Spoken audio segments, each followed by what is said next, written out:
From the Yonkers Statesman, October 5, 1916. Headline: Mr. Sutherland and Bricklayers Union.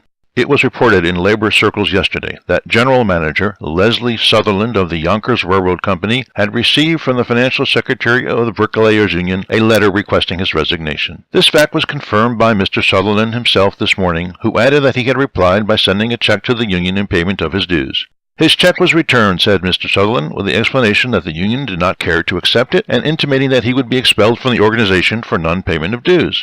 Half joking, half in earnest, Mr. Sutherland remarked that he had always been a member of the union while following the trade of bricklayer, and so had his grandfather, his father, and his brother before him, both in this city and elsewhere. To the best of his recollection, he said, he had never violated any of the laws or regulations of the union. The Yonkers Railroad Company has always employed union bricklayers and masons before he had entered the service and since that date. Mr. Sutherland said that he had always been invited to their outings and entertainment, and had felt a pardonable pride in being one of them. At times, he said, he had frequently stepped upon a scaffold and in fun begun to work. When asked for his card, he could show it. Former President William H. Taft is an honorary member of the union in Yonkers, as are many of Yonkers' leading citizens. Many citizens have paved their way in life through the bricklayers and masons' trade in this city. Mr. Sutherland said he had served as an apprentice with many of these men and worked with them in Yonkers and elsewhere. He was employed as a mechanic with Robert Ferguson, former Commissioner of Public Works, John A. Brady, the present Commissioner, Police Lieutenants Daniel Shea, William Welsh, William Crow, Edgar Buckhout, and Edward Connolly, a number of whom learned the trade with Mr. Sutherland's father.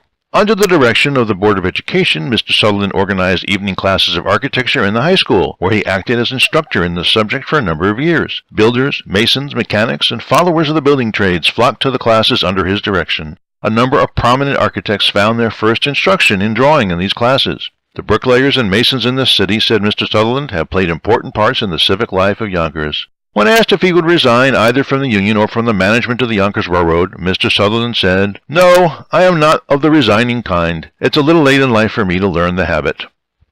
Headline: Romanian coup ends in disaster. Invaders were caught between two Bulgarian forces and were scattered. Romania's bold invasion of Bulgaria on the rear main battle line in Dobruja has ended disastrously for the invaders, according to Sofia, which asserts the Romanians were scattered and virtually wiped out. On the Somme front, Paris reports further progress along the Peronne-Bapaume road and the capture of 9 3.5-inch German guns. The Russians have broken out with a new offensive in Turkish Armenia, reporting an advance on a wide front extending from the Black Sea well into the interior. A significant incident occurred this week in a New York militia armory.